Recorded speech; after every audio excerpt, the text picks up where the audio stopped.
헌법재판소가 용기가 없는 거예요. 딱 정치적인 순간에는 엎드렸다가 뭔가 탄력을 받으면 이렇게 온다라고 하는 게 딱 보이거든요.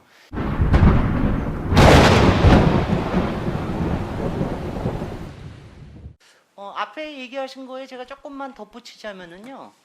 어제도 오늘도 그 대법관이나 그 헌재 재판관에 대한 일종의 성분 분석이 계속해서 진행이 됐는데요. 솔직히 듣기는 상당히 불편했습니다. 근데 제가 어저께도 국제 그 법학회라는 뭐 이런 거나 아니 우리 법 연구원 이런 게 이제 다 섞여 있는 게 굉장히 좋다. 여러 가지 가치관이. 근데 이걸 갖다 어느 한쪽을 가지고 이렇게 얘기를 하시는 게 저는 굉장히 듣기가 불편합니다. 적어도 아니 블랙리스트 안 만들고 화이트리스트 안 만들면 되는 거 아닙니까?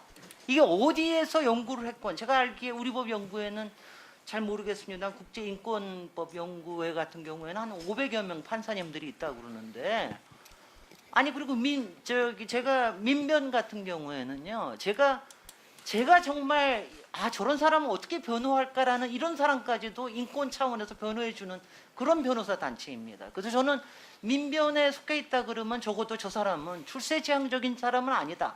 저 사람은 자기 엘리트 코스만 밟으려고 그러는 법관은 아니다. 이런 믿음이 있습니다. 근데 그런 사람 출신을 가지고 이렇게 얘기를 하시는 게 저는 상당히 좀 불편하다라는 이제 이런 생각, 그리고 그런 거를 똑같이 자꾸 제가 여기에 계신 분이 당신은 어디에 속해 있었어? 어디 있었어? 어디 나왔어? 이런 얘기 하면 좋겠습니까? 저는 그런 것을 가지고 성분 분석하듯이 하는 거는 박근혜 정부에서 했던 블랙리스트, 화이트리스트 같은 마인드에 다름없다. 그런 거는 더 이상 하지 말자. 사실은 제가 아까 이렇게 리스트를 보면서요. 저는 또 속으로 한 가지는 뭐 이렇습니다.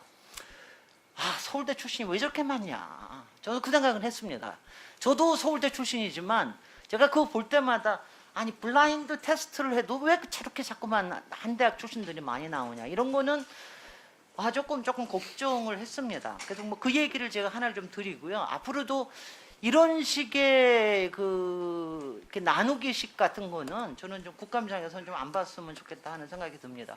제가 박범계 위원님 앞에서 제가 좀 얘기하자면 제가 그 박사학위 논문을 쓸 때 미국의 헌법에 대해서 공부를 했습니다. 사실은 광장에서의 표현의 자유에 대해서 제가 사실은 연방 의회에서 나온 그 1920년대부터 나온 이 헌법 판결에 대해서 제가 영어로 그때 보면서 제가 굉장히 감탄을 했던 적이 있는데, 그러니까 그 헌법의 정신을 지키기 위해서 얼마나 다양한 상황에서 이런 것들을 판결을 하느냐.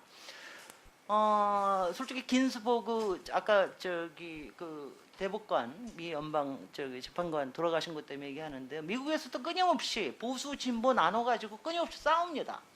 싸우지만 저는 그걸 싸우는 거가 중요한 아니라 그 사람들은 싸우지만 같은 자유와 같은 민주에 대한 것도 보고 있으면 이걸 어떤 상황에서 어떻게 해석을 해야 되느냐에 대해서 공동의 가치관을 만들려고 노력을 합니다. 그리고 어떤 데서는 부족하나마 그거에 대한 결정을 하고요. 또 저는 우리 헌법재판관이나 재판소나 뭐 이런 것들을 제가 이제 이 헌법재판소 여러 가지 판례를 제가 오늘 저는 오늘 솔직히 길게 앉아 있으면서 업무 현황과 그 주요 처리 사건 판례를 쭉 보면서 다시 한번 헌법재판소가 그동안 뭐 못마땅한 적도 있었지만 정말 우리 사회에 끼치는 정말 우리가 기본권에 관련된 사안, 우리가 법 정신에 대한 거 이런 것들을 지켜주는 정말 최후의 보루다라는 뭐 이런 생각에서 좀 고마움이 들었습니다. 여기까지입니다. 헌법재판소 이제부터 비판하겠습니다. 앞에서 비판이 이미 나왔는데요. 왜 이렇게 중요한 사안들에 대해서 처리 기간이 늦느냐 이 얘기를 보면은요. 앞에 분들은 다 말로 하셨는데 저는 그래프가 없으면 도저히 안 되니까 그래프를 보면은요. 이게 이렇습니다. 파워포인트에 있지만 헌법 소환 심판 이제 건수들은 전체 건수는 비슷합니다. 자꾸 늘어나는 건수인데 처리 건수는 자꾸 줄어듭니다.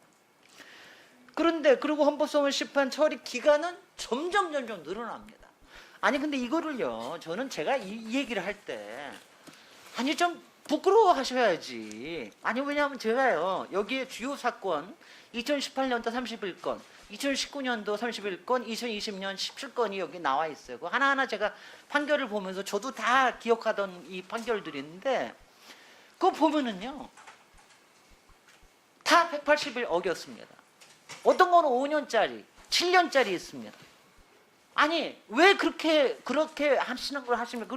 왜 그렇게 하십니까? 아니 그래서 제가 이상한 거는요. 가령 여기서 보면은 위안부 문제 같은 거 그거 왜 5년씩이나 끊느냐? 재건축 초과 이동에 관련된 거 이거 합헌이라고 얘기하는데 5년 걸렸습니다. 그 동안에 저거 헌법 소원한 지금도 이제 공수처법 가지고 국민의힘에서 뭐 희망 고문하고 있지 않겠습니까? 뭐 이런 것처럼 여기서 판결을 늦어주니까 사회 진전이 늦어지는 겁니다. 근데 그거를 해결하실 생각을 해야 되는데 근데 해결하는 법이요. 저는 두 가지입니다. 하나는 헌재에서는 용기가 필요합니다. 결단의 용기. 또 하나는 스피드를 만들 수 있는 체제입니다. 근데 오늘도 이 체제를 얘기를 안 하시는데 180일이라고 그러시지만 말고요. 제가 이걸 보고 저 헌재에서 이러시는 거예요. 아니 그거는 헌법재판소는 그건 규정이 아니라 일종의 훈시 규정. 아니 법을 보고 훈시 규정이라는 사람이 어디 있어요? 그래서 제가 여기 시행령 있습니까? 그래도 시행령도 없대요. 이거는 당연하지 않겠습니까? 대통령이 없는 거예요. 아니 그러면 이게 문제지. 그럼 법을 바꾸셔야죠. 왜냐하면 지금 이게 알지만 정말 억울함 때문에 나오는 여러 가지 헌법 소원들이 있지 않습니까? 그러니까 그걸 몇 단계로 나눠서 적어도 첫 번째 처리는 기각에 관련된 거는 언제까지 한다. 가령 뭐 180일까지 한다. 그 다음에 어떤 부분에 대해서는 이렇게 하는 뭐 단계를 나누시든가 해야지. 떡하니 법이 있는데 왜 이거를 안 고치시느냐. 그래서 저도 제가 왜 법사위에서 계속해서 왜 이렇게 법안 개정안을 내야 되는지 모르겠는데 법안 개정안에서 저하고 좀 한번 다시 얘기하시고요. 저는 그게 굉장히 문제라는 생각이 들고요. 그 다음에 또 한 가지가 저는 절대적으로 헌법재판소의 용기라고 생각을 합니다. 제가 이걸 보면은요, 제가 이걸 왜 갖고 있느냐면은 제대로 하다가 2017년에는 뚝 떨어집니다. 네. 2017년에 뚝 떨어지고 2018년에는 높아집니다. 처리가. 이걸 보면은요, 요거 하나만 보더라도 2017년은 탄핵이나 이런 것 때문에 아무 결정을 못 하고 있었던 거예요. 2018년에는 말하자면 정치적으로 좀 탄력이 붙은 거죠. 그 다음에는 점점 또 떨어집니다. 지금 제가 이런 게 헌법재판소 이거 보십시오. 이게 말이죠. 통계가 사실을 말해줍니다. 이거 보면은요, 헌법재판소가 용기가 없는 거예요. 왜 아까 얘기하는 그 쓸데없이 사회를 뒷걸음치게 하는 부분에 대해서 결단을 빨리 안 해주시는 겁니까? 그리고 왜 이런 거를 정치적으로 이런 걸 타시는 겁니까? 그러지 않아야 합니다. 이거 보면은요, 딱 정치적인 순간에는 엎드렸다가 뭔가 탄력을 받으면 이렇게 온다라고 하는 게 딱 보이거든요.